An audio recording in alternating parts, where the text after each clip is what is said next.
Assalamualaikum warahmatullahi wabarakatuh. Sebelumnya terima kasih atas kesempatannya untuk merekam presentasi berikut. Perkenalkan saya Husnul Khotimah, mahasiswa program studi manajemen di Unsia. Selamat siang Pak Abdurrahman, izinkan saya untuk presentasi UAS.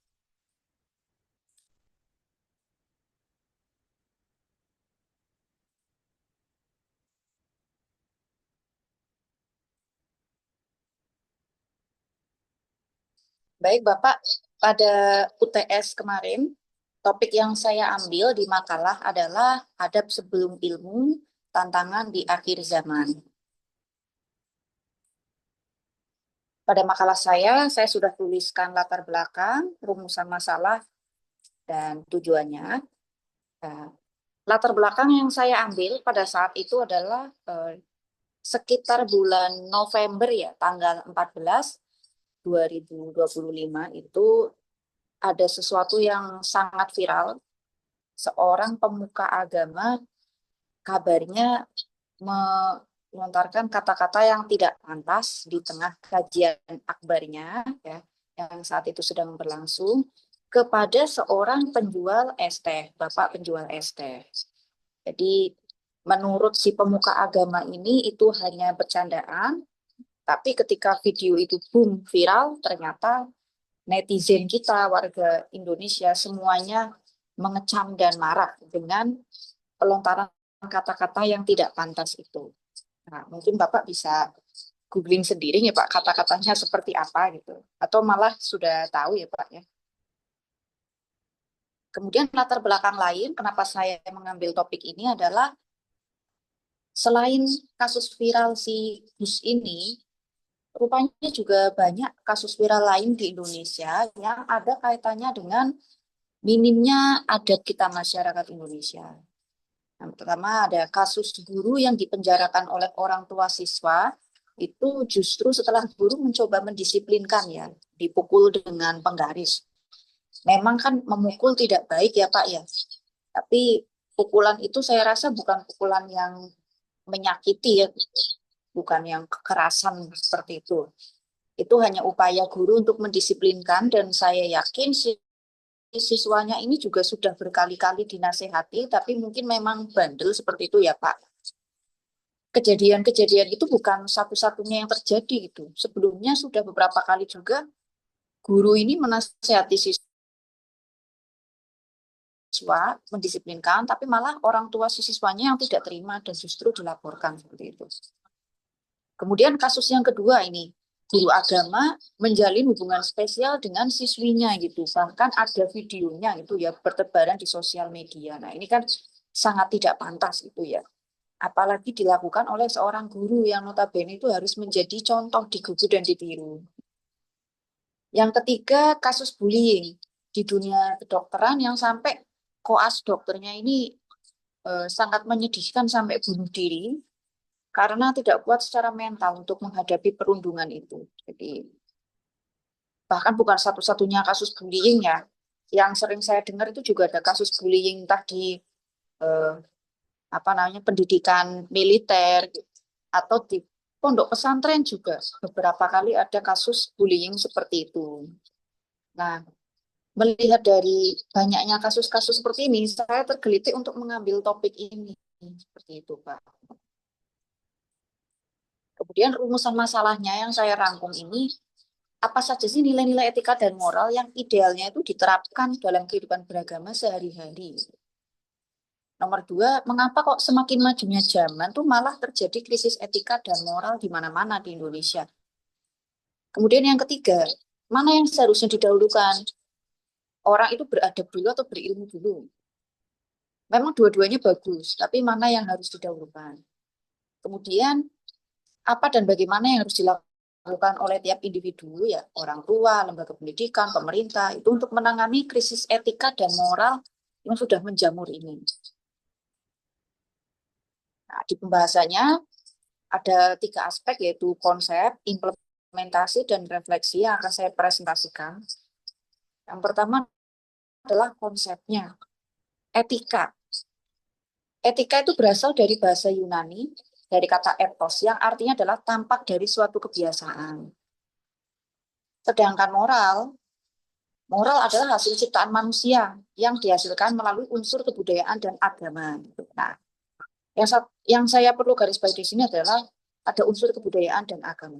Menilik dari kejadian viral yang tadi ya, saya sebut lagi yang Gus melontarkan kata yang tidak sepantasnya itu. Si Gusnya ini kan melakukan klarifikasi di depan publik yang menyatakan bahwa itu tuh hanya bercanda gitu. Tapi kalau menurut saya, bercanda itu kedua belah pihak harus tertawa ya Pak, baik Gusnya atau penjual es tehnya. Tapi kalau dilihat dari video, penjual es teh itu tampak sedih, murung, dan berusaha menghela napas ya, menahan amarah gitu. Jadi bercandaan yang tidak bisa diterima juga, apalagi di ruang publik yang besar gitu, dilontarkan oleh seorang pemuka agama. Nah ini kan tidak ada etika ya, karena etika di kita kan eh, apa ya, bercanda itu nggak boleh menyakiti salah satu pihak gitu. Apalagi kata-kata yang dikeluarkan kasar. Mungkin kalau memang itu dikeluarkan di tongkrongannya sendiri gitu ya Pak, di forum kecil, obrolan antara si Gus ini dengan teman-temannya sendiri, disebut bercanda masih nggak apa-apa gitu. Tapi kalau sudah di tengah kajian akbar, banyak yang menonton, itu sangat tidak pantas. Nah, dalam kajian Ustadz Budi Asori aja menyampaikan betapa pentingnya adab ini daripada ilmu. Para ulama agama pun juga mendahulukan mempelajari adab. Jika kita mempelajari adab, maka akan jadi mudah memahami ilmu. Nah, bagaimana contohnya sih? Kenapa kok harus mempelajari adab dulu? Maka akan lebih mudah memahami ilmu. Contoh sederhananya gini, seorang siswa dengan gurunya ya sedang belajar.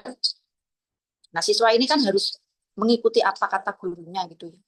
Memahami bu guru, pak guru gitu. Itu kan dengan adab juga. Wong belajar pun juga ada adabnya, berdoa dulu, ada etikanya seperti itu. Saya jarang jarang sekali melihat ada orang yang berilmu tapi kemudian tidak beradab, ini akhirnya malah apa ya, menjerumuskan jadinya gitu. Kalau disuruh memilih, lebih memilih menjadi orang yang beradab dulu. Nah, kemudian implementasi dan refleksi. Implementasinya bagaimana di Indonesia itu sendiri ya. Kita tahu kalau di agama Islam itu ada yang namanya hablum minallah atau hubungan antara manusia dengan Tuhannya, dan hablum minanas atau hubungan manusia dengan sesamanya secara horizontal. Nah, keduanya ini harus seimbang. Jadi nggak bisa orang itu hablum minallah tok itu, tapi tidak peduli dengan hubungannya dengan sesama manusia. Contohnya ada dosa-dosa yang memang Allah itu memang Maha Pengampun. Tapi kalau orang yang kita sakiti tidak memaafkan, tidak mengampuni, ya bubar seperti itu, Pak. Jadi harus seimbang antara hablum minallah dan hablum minanas ini. Selain kita beribadah kepada Tuhan, kita juga menjaga hubungan baik dengan sesamanya. Salah satunya ya menjaga nilai-nilai etika dan moral. Implementasinya bagaimana? Nah, kita lihat posisi kita sebagai apa dulu. Kalau sebagai orang tua, kita punya anak, tentu mulai dari pendidikan keluarga harus kita tanamkan nilai-nilai etika dan moral, termasuk agama di dalamnya. Itu yang paling penting. Minimal ngajari anak sholat, karena kan itu tiangnya agama.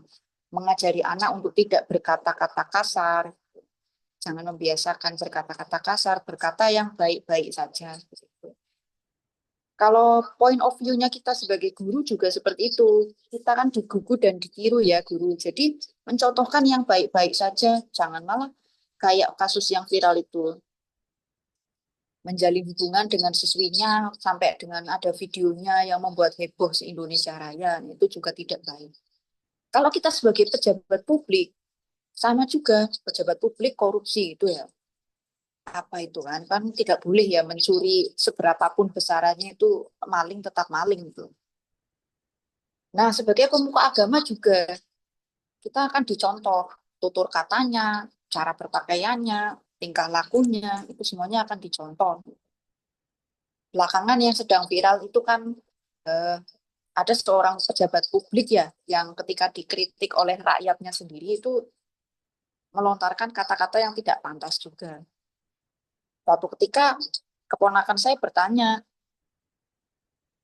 dasmu itu artinya apa? Nah, ini kan sebagai orang tua kan susah menjelaskannya ya.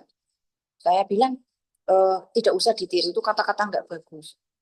Kalau kata-kata nggak bagus kok presiden bilang seperti itu gitu. Nah, jadi sebagai pejabat itu kita juga harus menjaga diri kita sendiri ya, bagaimana nilai-nilai etika dan moral itu karena ditonton saat Indonesia. Termasuk sebagai influencer. Nah, ini influencer ini saya garis bawahi ya, di zaman sekarang ini sosial media itu sangat gencar di mana-mana ya, TikTok, Instagram itu. Yang saya khawatirkan itu eh, tontonan menjadi tuntunan saat banyak LGBT misalnya itu dinormalisasikan, disebar di Instagram. Itu anak-anak yang masih awam, masih polos, bisa saja meniru dan terjerumus. Buktinya kasus-kasus yang viral itu juga kan melalui melalui apa namanya Instagram, TikTok, Facebook. Jadi sebagai influencer kalau merasa selebgram, selebtok itu kontennya juga yang bagus-bagus. Jangan konten-konten yang menjurus ke LGBT, kekerasan atau minum-minuman keras. Tidak baik itu. Karena nanti akan ditiru oleh anak-anak. Nah, kemudian yang terakhir adalah refleksi diri. Dari sekian banyak latar belakang, terus kemudian implementasinya harusnya bagaimana di masyarakat. Ada baiknya kita juga refleksi diri. Kita merefleksi apakah kita itu sudah melakukan menjaga nilai-nilai etika dan moral itu. Caranya bagaimana? Bisa menggunakan pertanyaan-pertanyaan singkat ini ya, ada 5 pertanyaan. Pertama, musyawarah. Apakah dalam segala sesuatu yang kita lakukan, apabila itu untuk kepentingan bersama, itu kita bermusyawarah dengan yang lain gitu. Jangan egois, egois. Semuanya serba apa maunya kita. Gitu. Contoh pejabat publik itu kan juga harus mendengar aspirasi rakyat. Gitu. Jangan memperkaya diri sendiri, apalagi mengarah ke tipikor atau tindak pidana korupsi. Kemudian yang kedua, apakah kita sudah cukup mencintai sesama? Gitu. Saling memaafkan, tenggang rasa, toleransi, itu kan nilai-nilai yang diajarkan sejak kecil ya. Di pelajaran pendidikan kewarganegaraan ada, pendidikan agama ada, seperti itu. Kita harus mencintai sesama. Yang ketiga, berani membela kebenaran dan keadilan. Gitu. Jadi kadang itu di dunia ini banyak orang baik tapi diam. Gitu. Mereka tidak berani membela kebenaran dan keadilan. Akhirnya kan jadinya apa? Jadinya ya semakin tidak merata itu kebenaran dan keadilan. Gitu. Tidak ada kebenaran, tidak ada keadilan. Gitu. Kita krisis kekurangan orang-orang yang baik dan berani untuk speak up gitu. Yang keempat adalah apakah kita sudah menjaga persaudaraan gitu. Kalau dilihat-lihat kan di zaman seperti ini ya, eh, antara Islam dengan Kristen misalnya banyak sekali perseteruan, saling ejek. Yang lebih parah saling ejeknya itu di sosmed, di kolom komentar pakai akun anonim itu. Nah, ini kan eh, buang-buang waktu dan buang-buang energi juga ya. Bukannya menjaga persaudaraan malah memecah belah gitu. Kemudian yang terakhir adalah saling menghormati gitu. Kita menghormati ada misalnya nih yang Islam sedang mengadakan pengajian gitu, yang Kristen juga menghormati. Yang Kristen lagi perayaan Natal, kita Islam juga menghormati seperti itu.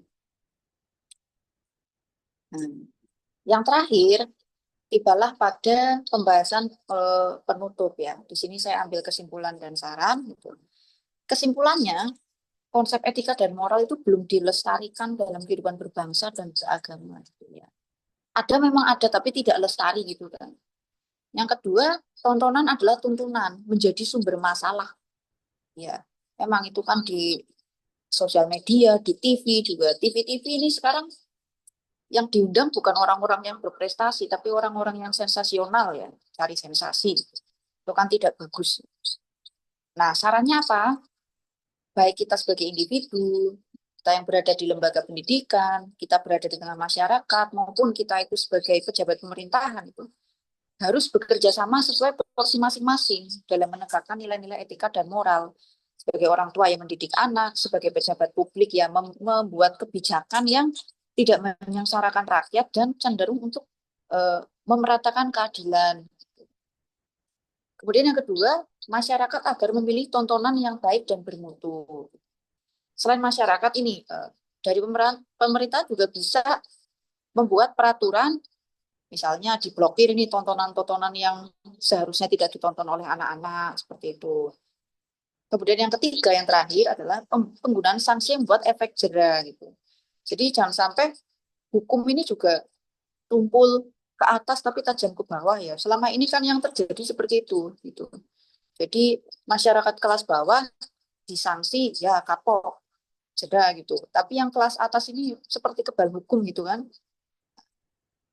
Sekian presentasi dari saya, semoga materinya juga bermanfaat.